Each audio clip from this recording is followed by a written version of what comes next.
Hi everyone, welcome to Life Accounts and Growing Pains. Today's topic is a hard topic. We are talking about what is it like when you are married to an addict and they are violent towards you, domestic violence. So I wanted to come on and talk about that today because sometimes I feel that it's not talked about enough. It's different than being with someone that is an addict and that is not violent towards you. A lot of the advice that you get for being with somebody with an addict is contradicting to if there is violence in the relationship. So it says 10 things to do when you're married to an addict, and I'll explain this here in a second to show you how violence plays a role in this. It says help yourself.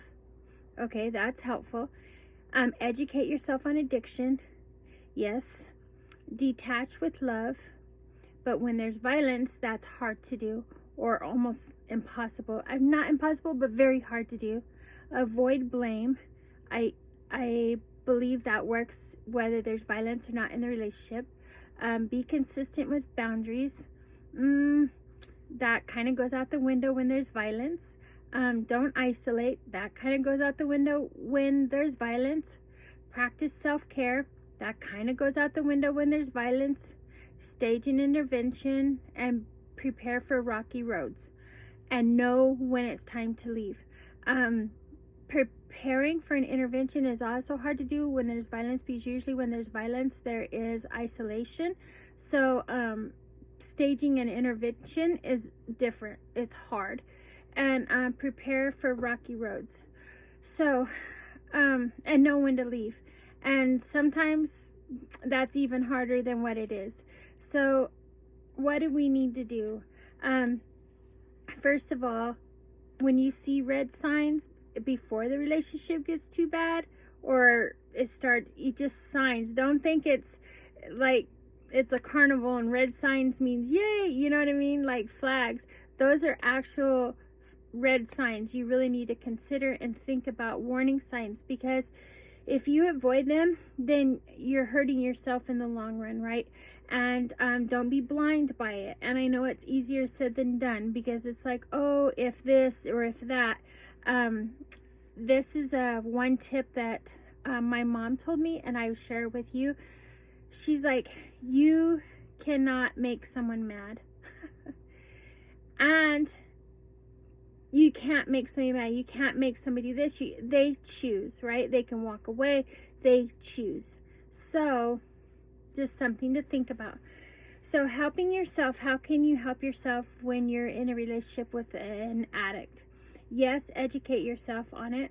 And if you're not going through the isolation, if you're not, it's really hard if you are. But I mean, if you're not going through the isolation, you can definitely help yourself. Maybe reaching out to your your elders in your congregation. Maybe there's women's support groups. I know I've been to a lot of those. Just educating yourself and understanding what's going on, and also please don't take the blame for it, because being with somebody with an addict, from my experience, they love to, with the violence, okay, they love to play the blame game. Well, if you didn't do this, if you didn't do that, then this or this wouldn't happen. Let me tell you, just because you decided to wear shorts one day or put your makeup one day, it doesn't mean now all of a sudden he's jealous. No, that's not acceptable behavior. It's definitely just not acceptable. Or why were you taking so long at the store? Because that comes with paranoia, comes with addiction as well. And so you got to please understand that it's not that you're doing something wrong. It's just, I know with addictions, paranoia comes with addictions. And so when you start thinking about, like when you're having a conversation with your addicted partner, and then you start thinking, oh, maybe I shouldn't say that because he could turn around like this. Maybe I can't say that because then he'll blame me for this. When you start thinking that way, remember that is a red flag to you to take notice of, right? And so we try to be consistent with our boundaries, but when there's violence involved, it's very hard to be consistent with boundaries. It's hard to have any kind of boundary. I know for me, like, I couldn't even shut the bathroom door or close the shower curtain, like, for when having boundaries, because that's how paranoid or what have you that the addiction has caused, or methamphetamines has caused, right? And so they want to just always be right there. And then boundaries is, and I couldn't even go to work. You're like, what? You can't go to work? What do you mean? No, it's for real. When they people are violent, it's very for real. You can't go to work. You can't, you know. I remember, like, even asking having to use the restroom, or staying in my recliner chair for, I don't know, for days on end, because back in the days, somebody can stay awake longer than you, right? If they take drugs, methamphetamines, they can stay awake longer than somebody who don't take it, right? And so it's very hard that way. It's just very hard that way. And then also their priorities, not only for themselves, changed. Like, they're not caring as much as about self-care. They're not caring about washing their clothes. They're just caring about their next high. It's like chasing their next high, or whatever little, I don't know how to describe the word. I don't know how to describe tweaking on something, but when they're literally like have all their focus on something, and usually that something isn't productive. Or I don't know. I know that my ex, he would like solder stuff for hours, like 6-8 hours solder stuff. It's like, but what are you fixing? Nothing. Like, and I was just like, okay. But you definitely have to be calm and really watch your facial expressions. Also, this is with domestic violence, mind you, and the paranoia of the drug addiction. You have to really pay attention to what you look at, who you talk to, how long you've been gone, where you're going. I mean, the list goes on, no matter what it is. I remember one time I went to work, and he swore I was talking to somebody at work, right? But I didn't know he thought this. Instead, he called me up and he's like, hey, do you want me to pick you up on your lunch? I was like, oh, that would be so cool to have lunch. You know, I was like, how romantic. And then, so then I took lunch. He picked me up from work and I took lunch, and then he never took me back to my job. And I was like, what just happened here? He's like, yeah, I know that you're working with this guy, blah, blah, blah. I was like, are you kidding me right now? It's not like I can choose who my coworkers are, you know what I mean? And then next thing you know, the company, they turned in a police report for missing person because I wasn't allowed to go back to work. And so I'm just saying that paranoia is a real thing. And also money situations, if they take control of the money, you're just basically done. I mean, because I was like, can you please work? Can you please work? And he refused to go to work, and help with the home, right? To take care of the home, the mortgage payment, this and that. And so here's me, I'm thinking, okay, I'll take care of this right here, right now. I quit too. I was like, if you're going to quit, I'm going to quit. And then we'll just see how this goes, right? So I let it go for like almost 2 months. And then I was like, oh my goodness, my mortgage on my house. I was freaking out. And then when I did go back to work, I got 2 jobs. And so this is all part of addiction. What it can do to a family, what it can do to people, a relationship. It can be very ugly.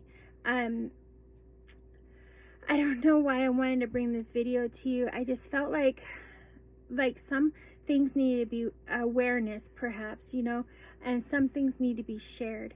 And I also want people to know that you're not alone in this, and you might it's like I laugh at it now, but I know really it's not a funny matter, but I've already been through so much counseling, so much this, so much, right?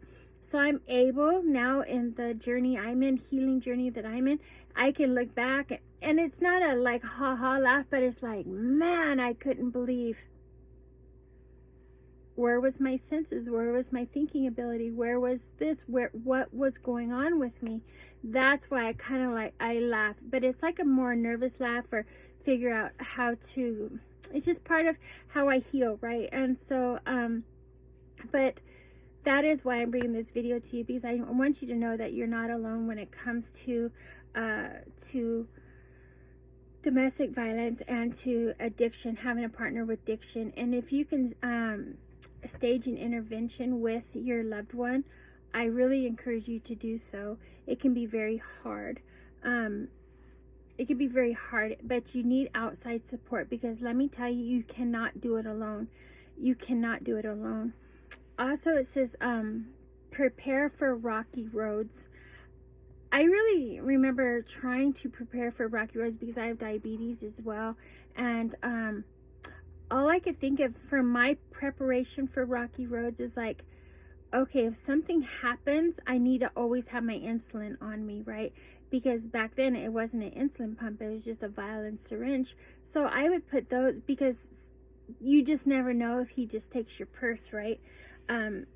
So I would make sure that I had my insulin and syringes like in my socks, or I would have a to-go bag at a friend's house or my dad's house, or sometimes I would sleep with my socks and shoes on.